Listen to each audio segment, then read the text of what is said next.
السلام علیکم ورحمۃ اللہ وبرکاتہ۔ وعلیکم السلام ورحمۃ اللہ۔ آج ہمارے اس پیغام میں، اس ویڈیو میں محترم جناب حافظ القرآن والحدیث حضرت مولانا قاری محمد اکبر اسد صاحب موجود ہیں۔ آج ہم ان سے جو ہے نا چند سوال کریں گے۔ جی اور سب پہلا سوال یہ ہے، اسلام میں نکاح کی اہمیت کیا ہے؟ بسم اللہ الرحمن الرحیم، الحمدللہ وسلام علی عبادہ الذین اصطفیٰ، اما بعد فاعوذ باللہ من الشیطان الرجیم، بسم اللہ الرحمن الرحیم، والذین یقولون ربنا ھب لنا من ازواجنا وذریاتنا قرۃ اعین واجعلنا للمتقین اماما۔ بہت شکریہ محترم جناب قاری محمد یوسف صاحب، اللہ آپ کی اور ہمارے ناظرین کی حفاظت فرمائے۔ آمین۔ اسلام میں نکاح کی بہت زیادہ اہمیت ہے۔ نکاح ہمارے معاشرے کو برائی سے پاک کرتا ہے، بے حیائی سے صاف رکھتا ہے، اور رسول اللہ صلی اللہ علیہ وسلم کا ارشاد بھی ہے، یا معاشر الشباب من استطاع منکم الباءۃ فلیتزوج، نوجوانوں کی جماعت جو تم میں سے شادی کی، نکاح کی طاقت رکھتا ہے، وہ ضرور نکاح کرے، شادی کرے۔ اور نکاح سے دو خاندان آپس میں جڑتے ہیں، آپس میں ملتے ہیں، اور نکاح سے ہی اولاد پیدا ہوتی ہے۔ انسان کے ہاں نکاح سے اولاد پیدا ہوتی ہے۔ بالکل۔ نکاح کے تو بڑے فائدے ہیں، بہت فوائد ہیں نکاح کے۔ انشاءاللہ اگر آپ کے کچھ اور سوال نہ ہوتے تو میں اس پہ لمبی بحث کرتا۔ اگلا سوال۔ جی صاحب، دوسرا سوال یہ ہے، قرآن و حدیث میں نکاح کے بارے میں کیا ہدایات ملتی ہیں؟ رسول اللہ صلی اللہ علیہ وسلم نے ارشاد فرمایا، آپ نے فرمایا اعلن النکاح، نکاح چھپ کے نہیں کرنا چاہیے۔ قاری صاحب، بالکل نکاح چھپ کے نہیں کرنا چاہیے، نکاح کا اعلان کرنا چاہیے۔ بالکل۔ یہ سنت طریقہ ہے، اور دو ادھر سے دو ادھر سے ولی ہونے چاہیے، خطبہ ہونا چاہیے۔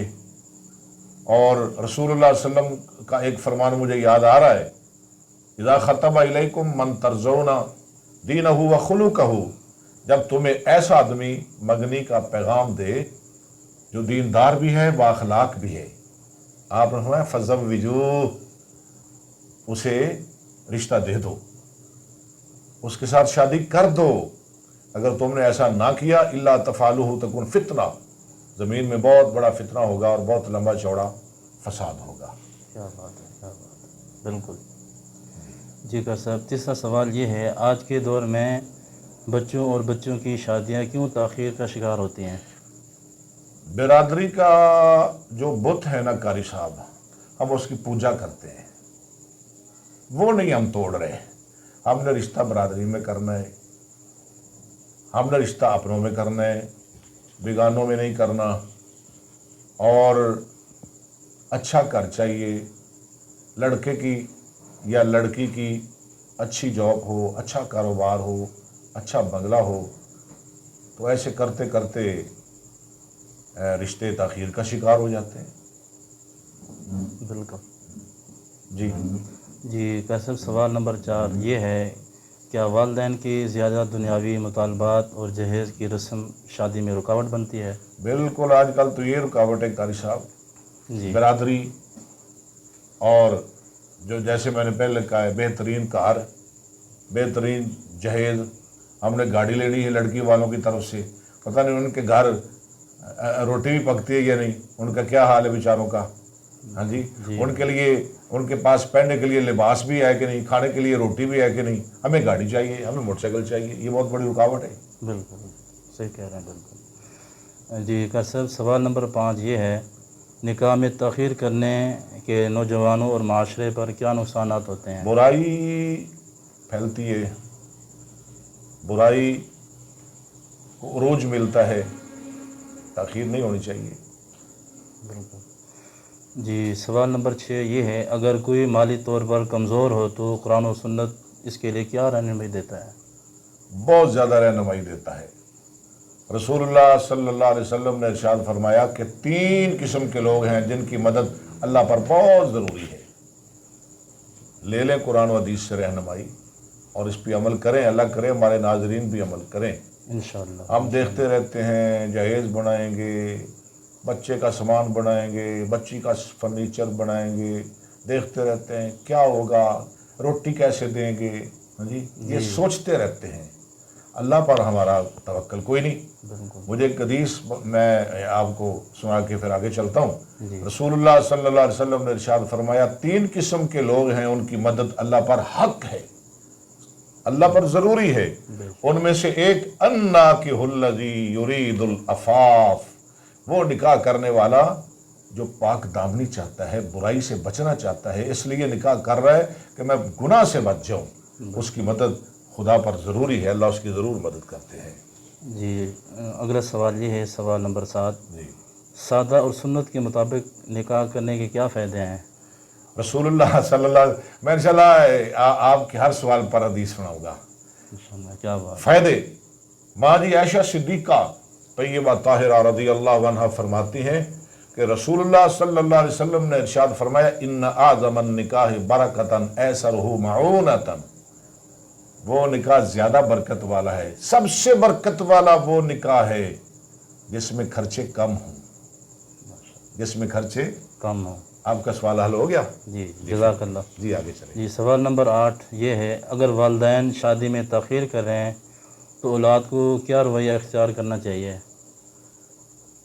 ظاہر ہے اولاد انہیں سمجھائے، اور لیکن ماں باپ کے ساتھ ذرا بات کرنا اتنا آسان نہیں ہوتا، تو وہ اپنے مطلب ہے کہ رشتہ داروں کو کہہ سکتے ہیں، اولاد ہاں جی اپنی خالہ کو کہہ سکتی ہے، اپنی پھپھی کو کہہ سکتی ہے، جی ہاں جی کہہ سکتے ہیں وہ کہ میرے والدین کو، اگر خود نہیں بات کر سکتے جی تو وہ کسی اور کو کہہ دیں، اپنے استاد کو کہہ دیں، اپنے کسی مربی کو کہہ دیں۔ جی جی ہاں جی جی اگلا سوال، سوال نمبر 9، ہاں جی اگر والدین کو شادی کے معاملے میں کن چیزوں کو ترجیح دینی چاہیے؟ دین، رسول اللہ صلی اللہ علیہ وسلم آیا تنکح المرأة لأربع لدینها ولمالها ولحسبها فاظفر بذات الدین تربت یداک، عورت کا نکاح 4 باتوں، 4 چیزوں، 4 باتوں کی وجہ سے، 4 چیزوں کی وجہ سے عورت کا نکاح کیا جاتا ہے، 4 باتوں کی بنا پر۔ جی تنکح المرأة لأربع، سب سے پہلی بات لدینہا، دین کی وجہ سے، مال کی وجہ سے، حسن و جمال کی وجہ سے، اعلیٰ خاندان کی وجہ سے۔ اور فرمایا نہ خاندان کو دیکھنا، نہ حسن و جمال کو، نہ بڑے خاندان کو، بلکہ دین دیکھو، اور دین دیکھ کے لڑکی یا لڑکے کے ساتھ نکاح کر لو۔ جی سوال نمبر 10 آخری سوال ہے یہ، آج کے نوجوانوں اور والدین کے لیے آپ کا خصوصی پیغام کیا ہے؟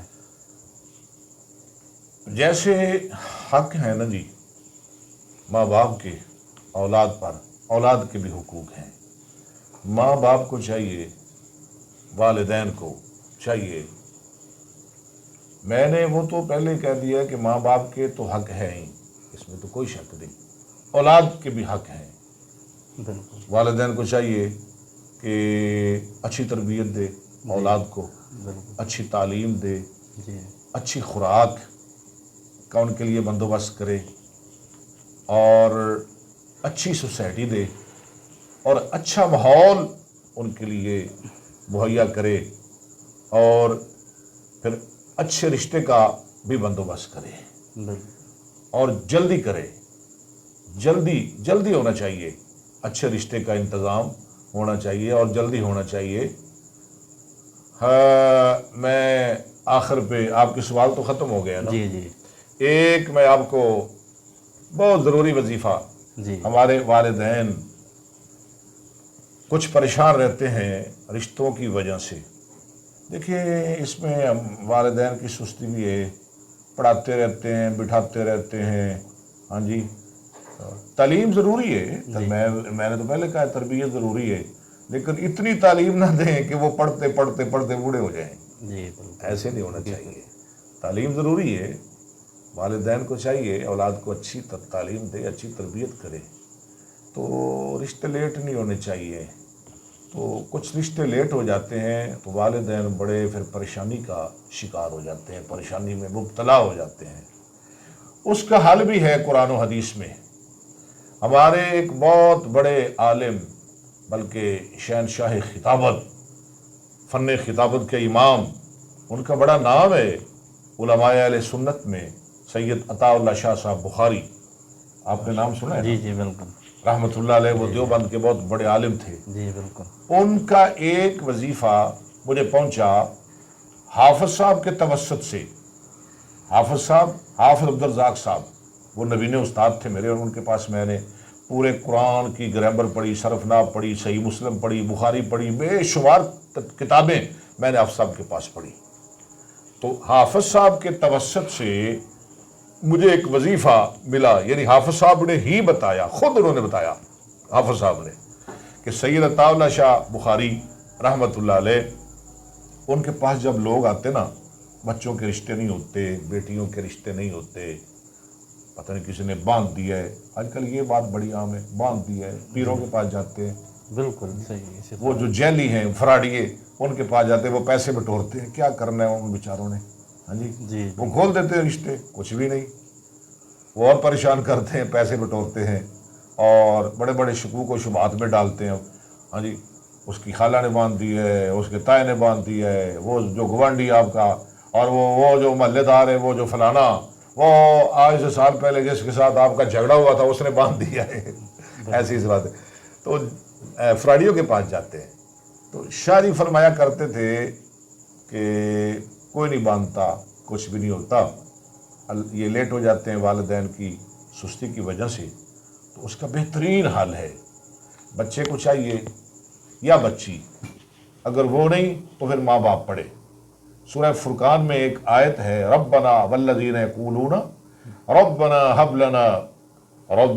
هب لنا من ازواجنا وذرياتنا قرة اعین وجعلنا للمتقین اماما۔ شاہ جی فرمایا کرتے تھے یہ آیت ربنا سے شروع کرنی ہے، ربنا سے، والذین یقولون نہیں پڑھنا، ربنا سے شروع کر کے اس کو پڑھنا ہے رات سوتے وقت 41 مرتبہ، بما درود شریف اول آخر 3 مرتبہ۔ آیت کتنی دفعہ پڑھنی ہے؟ 41 دفعہ، اور 41 راتیں پڑھنی ہیں۔ شاہ جی فرماتے ہیں جو یہ پڑھے گا اللہ پر ذمہ ہے، اللہ پر ضروری ہے، اللہ پر فرض ہو جاتا ہے کہ اللہ اس کا مقصد پورا کرے، اللہ اس کا کام کرے۔ اور شاہ جی کہتے ہیں جو یہ پڑھے نا اس کا کام نہ ہو، میں زندگی میں بھی اس کا مجرم، اللہ، اور مرنے کے بعد بھی میں اس کا مجرم ہوں۔ جو یہ دعا پڑھے، یہ عید پڑھے اور اس کا کام نہ ہو۔ تو میں نے بڑے لوگوں کو یہ وظیفہ بتایا، اور رشتے اللہ نے کر دیے، اللہ نے اسباب بنا دیے۔ تو یہ آپ ضرور پڑھا کریں، ربنا هب لنا من ازواجنا وذریاتنا قرۃ اعین وجعلنا للمتقین اماما۔